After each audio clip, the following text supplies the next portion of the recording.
Ustadzah, apa bedanya najis dengan kotor? Kadang was-was terkena benda yang nggak tahu itu najis atau kotor. Kita harus tahu dulu benda-benda apa saja yang termasuk kategori najis ya. Ada najis mukhofafah, paling ringan. Isinya cuma satu, pipis bayi laki-laki yang umurnya belum mencapai 2 tahun dan belum minum apapun, belum mengkonsumsi apapun selain air susu. Kemudian yang kedua ada najis mughalladoh, najis paling berat. Ini isinya adalah najis dari anjing dan babi atau anaknya anjing dan babi. Mau itu jilatannya, mau itu kotorannya, mau itu pipisnya ya. Kalau dalam madhab Syafi'i itu hukumnya najis mughalladoh. Yang ketiga ada najis mutawasitoh, isinya banyak sekali dari mulai pipis, kotoran, bangkai hewan ya, bangkai hewan seperti bangkai tikus, sudah jelas ya najis, bangkai tikus, bangkai kucing, kemudian bangkai semut, bangkai nyamuk, bangkai lalat, bangkai apapun itu, bangkai hewan, itu semuanya hukumnya najis. Semua bangkai itu hukumnya najis, kecuali bangkai yang tidak najis itu Kecuali bangkai yang tidak najis adalah bangkai belalang, kemudian bangkai ikan, bangkai manusia, itu tidak najis. Nah, kemudian bagian yang terputus atau terpisah dari hewan, yang mana ketika hewannya jadi bangkai hukumnya najis, maka bagian tubuhnya ketika terpisah juga hukumnya najis. Kemudian khomer ya, arak, itu juga hukumnya najis ya. Benda yang memabukkan tapi bentuknya cair, itu hukumnya najis. Kemudian bisa ular, itu hukumnya juga najis. Kemudian asap bakaran dari benda najis, misalkan ada kotoran ayam di rumput kemudian dibakar, asapnya itu juga hukumnya najis. Jadi banyak sekali najis mutawasitoh ini ya, itu diantaranya. Nah, ini ada perbedaan antara najis dan mutanajis. Kalau najis sudah disebutkan tadi, kalau mutanajis itu benda yang terkena najis, macam lantai. Lantai itu suci hukumnya. Kemudian ada ayam ya.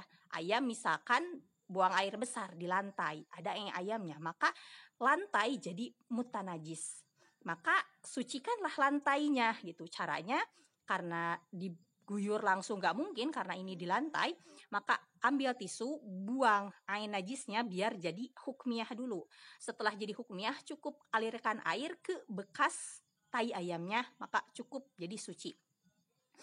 Nah, yang perlu kita ketahui bahwa suatu benda itu najis, dikatakan mutanajis ketika memang terkena najis, bukan dikira-kirakan terkena najis ya. Jadi kalau misalkan kita lihat nih lantai, ada tai ayamnya, oh itu benda, itu lantai mutanajis. Kemudian dihilangkan nih, tapi baru dihilangkan ainnya ya, zatnya, atau baru dihilangkan itu bentuknya saja, tapi sementara bekasnya atau asarnya itu belum diguyur, kan baru jadi najis hukmiyah. Sementara najis hukmiyah harus dialiri air. Ini nggak dialiri air, tapi kita tahu nih itu tuh tai ayam, baru dibuang tai ayamnya tapi bekasnya belum dialiri air. Maka itu karena kita tahu oh itu lantai masih mutanajis, karena masih ada najis hukmiyahnya. Sementara kalau kita lihat lantai, kemudian lantainya itu gak kita lihat ada tai ayamnya, gak kita lihat ada pipisnya, pokoknya gak ada deh najis di atasnya. Dan sebelum-sebelumnya pun gak ada, kita gak pernah lihat gitu lantai tersebut terkena najis. Itu jangan kita sawang, kita bayang-bayang, oh jangan-jangan nih di sini ada yang pipis bayi ketika kita gak ada, ketika kita lagi kemana ke warung, kita andai-andai menghayal benda terkena najis. Nah ini salah nih, ini akan menimbulkan was-was. Ingat, benda jadi mutanajis kalau benda terkena najis, bukan benda dikira-kirakan terkena najis. Ini salah gitu.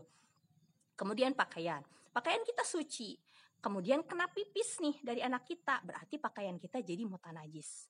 Kalau misalkan pakaian kita suci, kita pergi ke sana ke sini, jalan ke sana ke sini, kita duduk di lantai yang memang ya kita tahu lantainya gak ada najisnya, kita kemudian duduk di tempat atau dimanapun itu, atau kena tanahnya pun kita tahu ya tanahnya gak ada tai kotoknya, gak ada tai ayamnya, pokoknya yang kena ke badan kita misalkan tanah tanahnya itu selama kita gak lihat di tanahnya ada kotoran ayamnya atau gak ada benda najisnya, ya tanah kan hukum asalnya suci.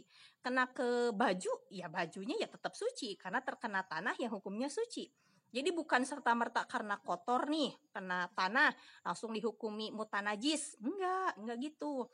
Kalau memang yakin yang kena ke baju itu benda najis, atau kena tanah yang tanahnya yakin ada najisnya, macam ada kotorannya, atau ada misalkan ada pipisnya, barulah baju jadi mutanajis.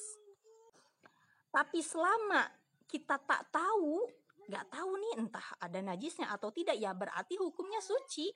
Pakaian kena tanah ya tanahnya nggak tahu suci atau enggak, ya dihukumi hukum asal tanahnya suci. Maka ketika pakaian kotor dan pakaian itu kita yakini bukan terkena sesuatu yang najis, ya udah hukumnya suci. Jangan diandai-andai, oh jangan-jangan tadi saya pakai baju nih saat duduk di lantai, jangan-jangan lantainya sebelumnya ada pipisnya. Kemudian kena tanah, wah jangan-jangan di tanahnya itu ada tai ayamnya. Jangan-jangan. Nah, ini namanya menghayal najis. Dan ini akan membuat was-was. Nah, bahkan di dalam fikih itu seperti ini, ketika seseorang ragu apakah pakaian saya terkena najis atau tidak, tapi ragu bukan yakin. Kalau yakin kan tahu tuh kena najis, atau ada yang ngasih tahu orang terpercaya bajunya kena najis. Ini yang ngasih tahu gak ada, kita ngelihat sendiri juga enggak. Terus kita ragu, ini kena najis apa enggak ya? Maka dikembalikan ke hukum asal. Hukum asalnya baju ya suci. Ya udah, ketika ragu hukumi suci. Kalau yakin kena najis baru hukumnya najis. Tapi ketika ragu sunnah ihtiyat. Ihtiyat itu artinya berhati-hati. Tapi kalau was-was cuma ngandai-ngandai. Jadi kalau was-was itu ngayal gitu. Oh jangan-jangan kena najis di sini, jangan-jangan kena najis di sini. Padahal yang kita tuh gak pernah tahu di situ ada najisnya. Maka ketika was-was tidak sunnah ihtiyat, tidak sunnah berhati-hati, langsung saja hukumi suci. Karena was-was kalau dituruti ini makin berbahaya, makin menjadi-jadi, dan nanti membuat ibadah tidak tenang.